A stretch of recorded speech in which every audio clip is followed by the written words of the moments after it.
I'll never forget the screams. It was a warm spring night in the late 90s, and we were on our way home from our little cabin in the woods. It was old, musty, and a bit dilapidated, but it had been in the family for generations, and monthly trips were a well-ingrained family tradition. My dad described it as a good place to unplug from technology and the world, and it was just that. Passing through that rickety screen door was like stepping into another era. Despite the lack of modern-day comforts like plumbing or air conditioning, I had always enjoyed the cabin. If my family values one thing, it's tradition.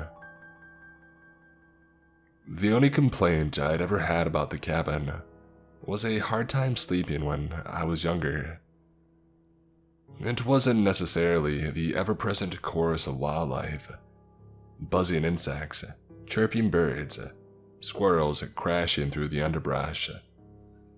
It wasn't my youthful imagination running wild with growling wolves, monstrous bears, or mysterious creatures crashing towards the flimsy walls of the cabin in the dead of night. What kept me awake was the soft scratching I could always hear underneath the floorboards. It wasn't aggressive, and it wasn't loud. It was persistent. The faint but incessant grinding against the grainy wooden planks. As a young child, I would call to my mother at night, afraid. She would sit at my bed and run a hand through my hair reassuringly. "There's no need to be scared, baby. That's just Andy. He wants to come out to play. Just ignore him." This had been a good weekend. The lake was warm enough for swimming, and the fishing was great. This had been a special trip. My high school graduation celebration. We drove home under a bright moon, and I was comfortably leaning my head against the cool glass window. My parents' conversation fading into a dull drone as the streetlights zipped by. I faded in and out, closing my eyes and drifting off to sleep. The blast of a horn and a devastating explosion violently ripped me from sleep, and nothing would ever be the same again. I was spinning. Broken glass shards flew through the air, tearing, slicing. My mother was screaming. I will never forget those screams. There was blood. The car rolled in what felt like slow motion, finally smashing against a telephone pole and coming to rest. And then, with a gut-wrenching finality, it was over. A dizziness overtook my senses, and blackness blossomed everywhere. I was vaguely aware that I was bleeding, and felt an intense pressure in my head. It took me a few moments to realize that I was hanging upside down, held in by my seatbelt. I could smell the burning stench of deployed airbags and gasoline fumes. "Call 911! The unfamiliar voice sounded like it was underwater. I could hear boots crunching against broken glass. Consciousness began to fade. Mom. My mouth was filled with copper-tasting blood, and I coughed. I couldn't quite comprehend what I was seeing. My parents lay motionless in front of me. My mom looked wrong. Her neck was sickeningly twisted in a direction that isn't possible.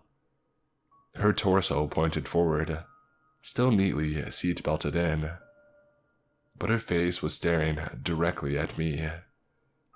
Her lifeless eyes were wide open, lips twisted into a silent, terrible scream.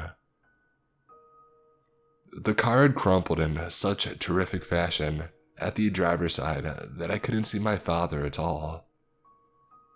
There was thick, congealed blood and bits of hair that had been forced out of the twisted metal frame against the pavement. The best way I can describe it is if you had set a tube of toothpaste on the floor and stomped on it. I could see shiny white bits amidst the carnage, and I tried to force myself to not recognize it as pieces of my father's skull. I stared at my dead mother's face for a long time. I couldn't look away. It wasn't until I could hear the screeching of the jaws of life sawing open the twisted wreck of the car that consciousness faded. "There must be some kind of mistake," I said dumbly. "I don't have a brother." The attorney shifted uncomfortably in his chair. "I'm afraid not, and I do apologize for being unfamiliar with your family dynamic.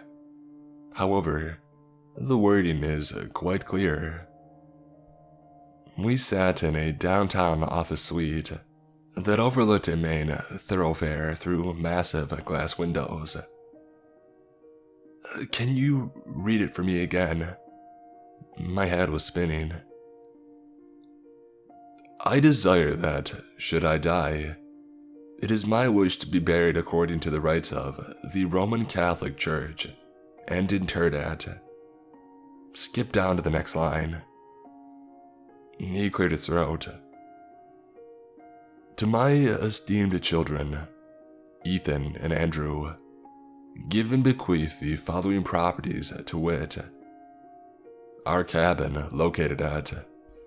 He rattled off the address and continued to name bank accounts, the family house, and other assets in official-sounding legalese. "I don't have a brother. I don't know who Andrew is," I repeated. The attorney looked sympathetic and slightly awkward as he adjusted his necktie.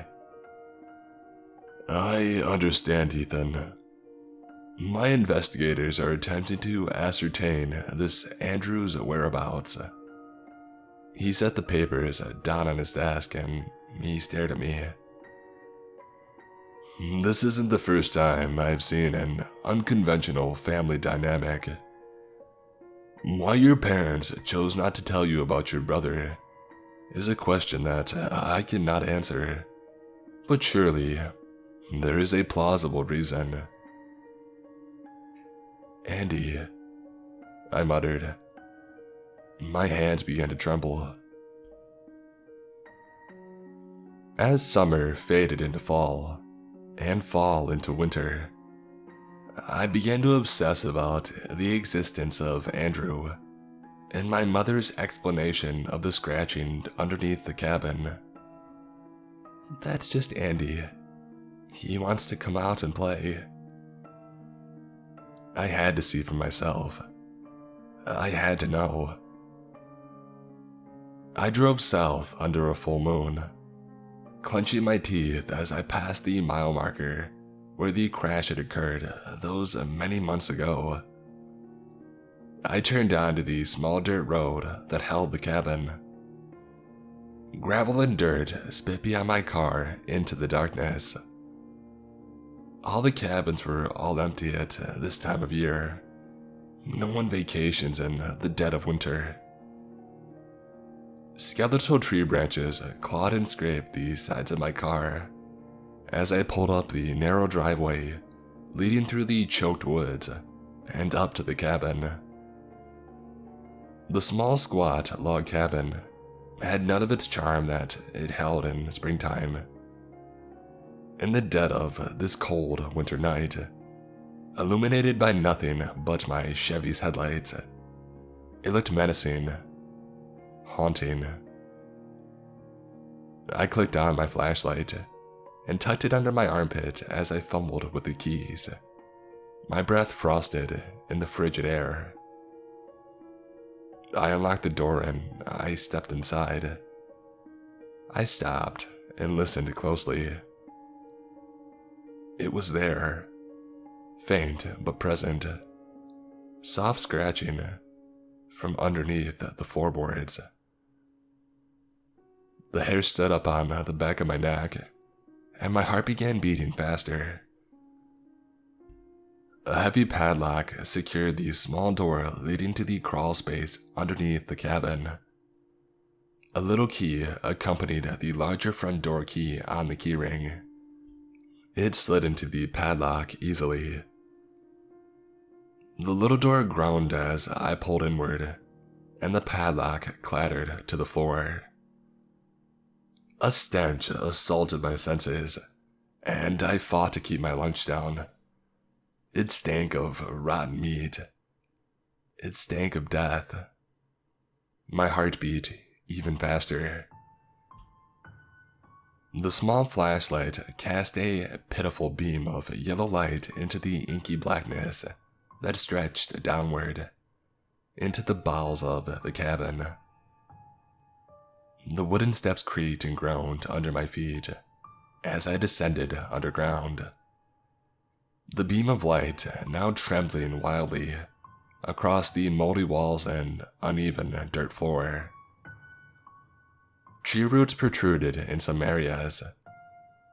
The ceiling of the crawl space was crisscrossed with thousands of shallow gouges and scratches. As I gagged on the foul odor, the beam of my flashlight illuminated the creature in a sickly yellow light. It sat on its haunches, deep in the shadowed recesses of the crawl space. I froze. Bile rose into the back of my throat, and blackness ebbed into my vision as adrenaline dumped. It softly scratched on the ceiling with bony fingers that were too long. Its skin, white as curdled milk and horribly smooth, glowed against the flashlight. It didn't seem to notice me as it continued its relentless scratching on the ceiling with bloody and worn-down fingertips. Its ribs jutted out from malnutrition. It was vaguely human in composition, but at the same time, totally otherworldly. Its eyes were completely white, like a cave-dwelling beast. I gagged again, and that's when it noticed me. It snapped towards me, enlarged nostrils flaring angrily. I could hear a barely perceptible sniffing as it cocked its head and scrambled towards me at an astonishing speed. It used its hands as much as its legs and the cramped confines of the crawl space as a gorilla would. The way it moved was all wrong. It was fluid but primitive, like some kind of reptile. I screamed again, dropping the flashlight and scrambling up the staircase. I could hear a soft grunt as the creature hit the stairs, only a few feet behind me and closing the distance fast. That thing was so terribly quiet. A cold, wet hand wrapped around my ankle like an eel. I felt another massive adrenaline dump, and I lashed out with my free foot, catching the creature in its head. It tumbled down the staircase silently, the blackness totally enveloping it.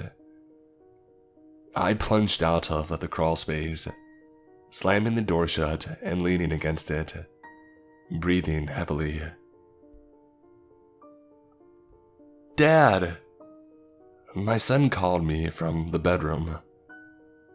It had been many years since my encounter with Andy, and try as I might, I simply cannot connect the dots as to why my parents had kept my deformity of a brother hidden away in a crawl space, imprisoned, their dirty secret.